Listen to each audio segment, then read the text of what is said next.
Okay, we're going to do a quick and dirty on how to get your UI set up for the fighters, and also do some simple fighter management in the fighter hangar. So when you undock, this is pretty much what you're presented with, the standard carrier UI. You'll notice you're missing your drone UI here that allows you to launch and attack targets with your drones and or fighters. So what we're going to do here is click this button here, and you'll notice that this is the new fighter UI. Having a toggle, some people may like it, I hate it, so I'm going to detach. Just so you know, when I first detached, it was sitting over here on the top left, and I couldn't really do much with it there, and I couldn't move it because I couldn't select the button. I just had to hide the neocon, find the button, and drag it over. So just be aware that if you're having difficulties with that, that's how I at least got it out. So on the fighter UI, we have three buttons here: launch all fighters, view the fighter bay, recall all fighters. Let's go ahead and open up our fighter bay here, and you'll notice, like, first off, you have way more fighters than you started out with before the patch. That's because the fighters have been dropped significantly in volume, and they will work quite a bit differently. So what we're going to do here is we're going to load some tubes, and up here on the top left, you're going to notice that at any given time you can only use 3 light fighter squadrons and 1 support squadron. Now you have a maximum of 3 tubes, so what this actually means is that you can only have maximum 1 E-War squadron or 1 support fighter squadron. If you tried to load another squad here, it would error out. It would tell you, can't do it. You can have 3 squadrons of the space superiority fighters or 3 squadrons of the attack fighters, however you want to lay it out. So we're just going to drag and drop some fighters in here. You'll notice that each squadron has a different amount depending upon the type of fighter. I believe the space superiority is 12, the attack is 9, I think it is, and the E-War is 3. So in order to launch, you can either drag and drop each squadron in its tube up to the launch area. You can click the launch button here. You can also click the recall button from here. You can right-click, launch, and you can right-click and launch each individual one. You can right-click and return an orbit. You can also recall to launch tube. One final note on the movement: you can also use the same movement command using Q by selecting your capacitor here on your capital to move your capital to another location.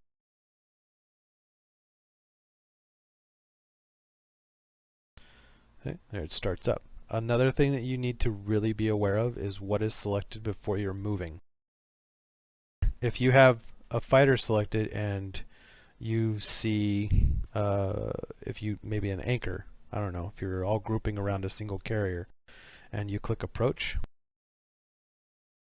keep in mind that if, oh darn it, this is CCP's magical UI here.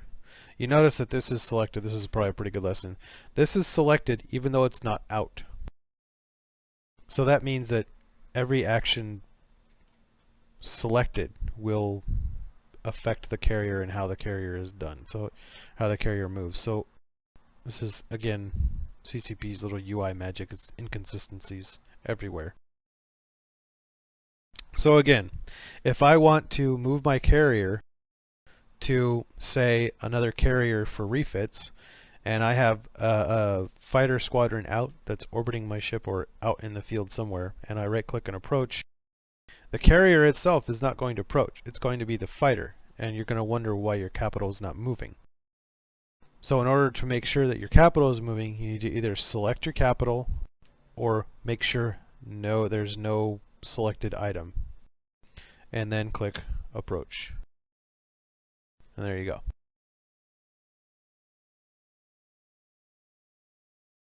Okay, on to some basic management. When you get your fighter bay open, you'll notice that you have a ton of fighters. This is because the fighters of before were, I think they were 5,000 meters cubed of volume. Now they're anywhere from 800 to 3,000. The space superiorities are 800, attacks are 1,000. The support fighters are 3,000.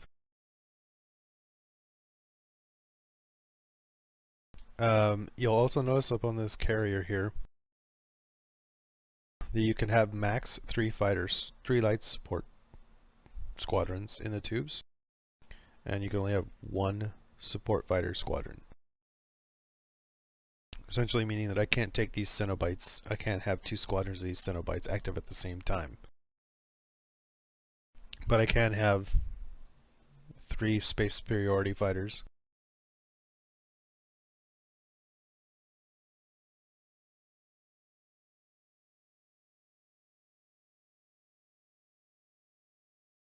And I can also mix and match if I want to have 2 space superior fighters and 1 attack. I can also have 1 of each.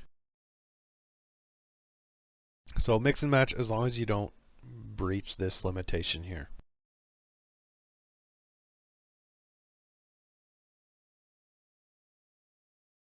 Each fighter is obviously loaded individually. One thing I should probably warn you of right now is that when you remove fighters and you remove a squadron that maybe has 1 or 2 fighters gone, it will drop them as an incomplete squadron stack, meaning it won't, this is an equate, and you should have 12 for a full squadron as shown here, but you can see it's only 2 here. So because it's like the derp CCP UI, it doesn't automatically stack them, which it really should. Be sure that you're stacking and not just pulling a small stack into here, because what that means is maybe in a fight you're trying to get things going and you've loaded only 1 Templar and you don't even know it and you launch it and you're like, oh crap, I only have 1. So just be aware of that, because see, even though I brought in as just 1, there is a significant refueling duration, and if it's tie-dye it's just going to be worse.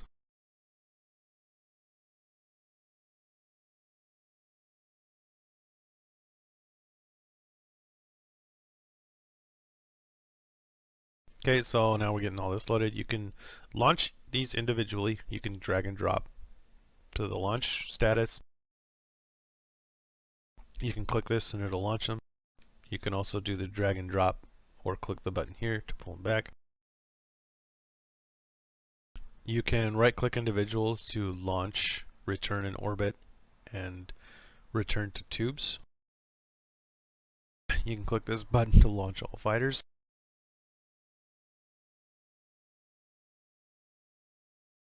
And you can return them all.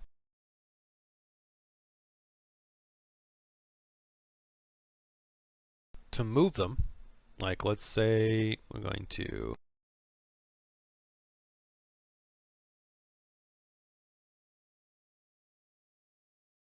we want to move these attack squadrons. If you're familiar with Homeworld, this is going to be quite a simple process for you to understand. Basically what's going to happen is I'm going to hold Q and it's going to show a ring like so. And then when I get to the desired range, I'm going to click the mouse, and then it's going to allow me to drag up and down for a y-axis.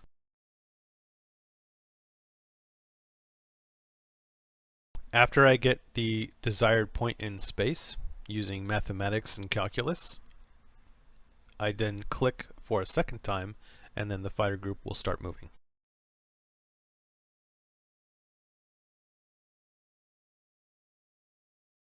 Of course, I'm a derper, and it's probably a good lesson. I had this fighter squadron selected. This fighter squadron is in my launch tubes. So who the hell knows why CCP allows stuff that can't be moved as, I don't know, as selected. But you'll notice that if I didn't have this one selected here, my carrier started moving. Who the hell knows why that's the way it is, but whatever. We're going to deal with it. So that's just a good experience there. So we're going to try again. We're going to select this fighter. We're going to move it.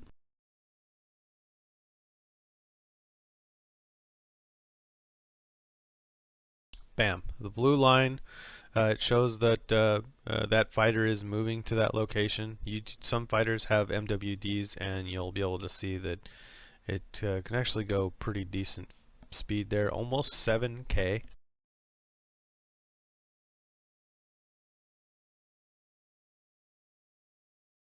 Now, these are not auto repeats. They do not auto cycle. You'll notice that when it turns off, it'll have a cooldown. I don't know exactly what the cooldown is, but all these things except for the standard attack will have some kind of a cooldown associated with it. This rocket salvo has a limited ammo capacity. You can see right there it has 8 salvos. They do pretty significant damage to subcapitals and some light damage to other capitals, so use that sparingly. So let's go ahead and bring it back. Now you'll also notice that on the bottom here it's rotating between the distance from your carrier and the speed that it's moving. So let's go ahead and speed this up here. You'll also notice that the rats have been shooting this fighter, and that is shown by this red bar here. This red bar denotes that the fighter is still intact, but it has taken damage. And on the tooltip here, it shows how many you have left in the squadron and the status of that damaged fighter. So this fighter is 22% damaged. Okay, so I've managed to have one of these fighters destroyed in the Expac squadron. You'll notice that I only have 10 fighters, or 10 undamaged fighters, and one fighter at 33% damage. So I want to recall this fighter. It will do its refueling thing, but it will not automatically refit another fighter. You have to manually add another fighter. This is part of the micromanagement of the fighters for carriers now. So just be aware that, you know, make sure that you're checking that you're launching full squadrons, because it will not automatically do that for you. So now we haven't done moving, so if I want to move this squadron, actually let's do Templars because they have the MWD. If you've played Homeworld, then this should actually be pretty easy. So essentially what I'm going to do is select a fighter. I'm going to hold down Q, and it's going to give me a circle so that I can draw a circle, basically a distance from the carrier. So I held down Q, and then I dragged it out to like the 100 mark here.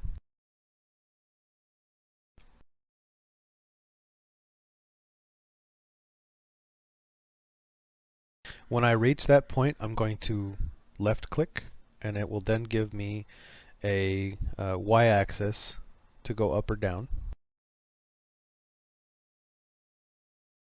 And then when I reach the desired location, I do a click again, and the fighter is then going to move to that location. I'm just going to burst the MWD here to get him moving.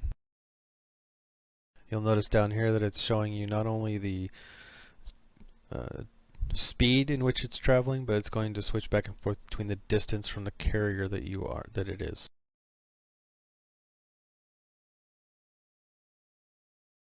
Now from here you can just do it again.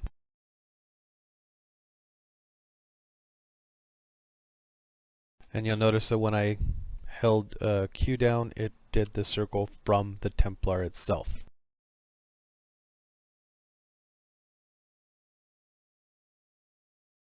So let's go ahead, and we're going to send this guy out further for a test here.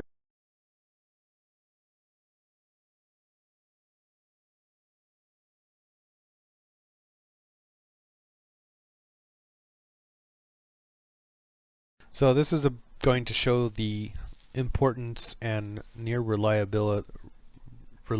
upon the space superiority fighters to ensure that a battle goes your way.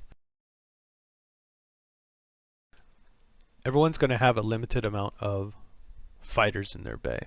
And these space superiority fighters are ridiculously good at taking out other fighter squadrons. They're a little bit more difficult when you're doing a space superiority versus space superiority.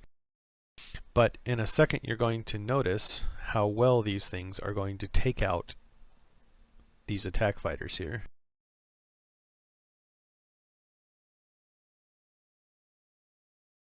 I'm going to select the space superiority fighters. I'm going to tackle them. And it's a little far away, so they're trying to approach. Now there's this little boost that increases your defense and speed. It is nowhere near what the MWD is. So when you are micromanaging your attack fighters, you can escape these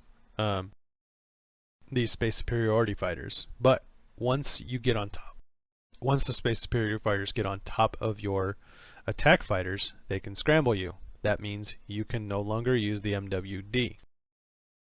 Now, I'm going to go ahead and turn on the micro missile swarm and watch the damage.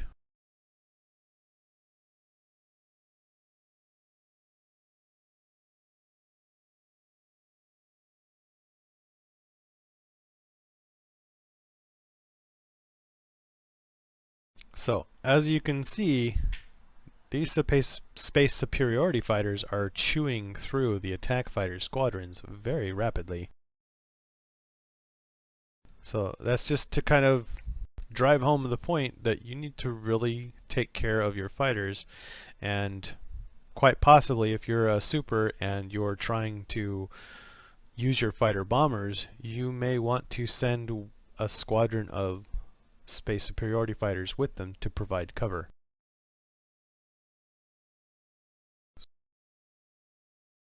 I'm going to pull these back.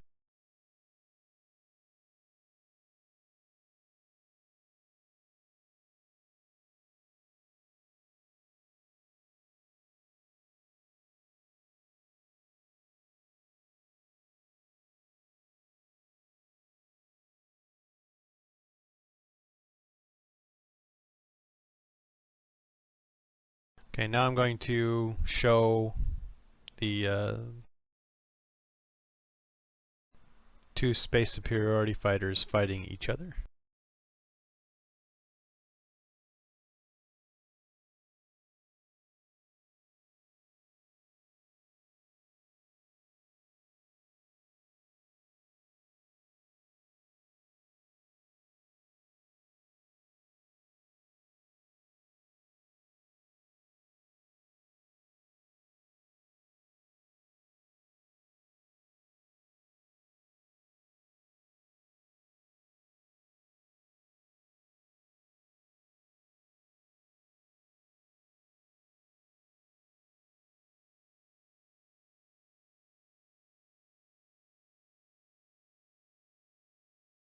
Now they're taking about the same amount of damage, so we're going to pop the evasive maneuvers here and see if it slows down by a good deal.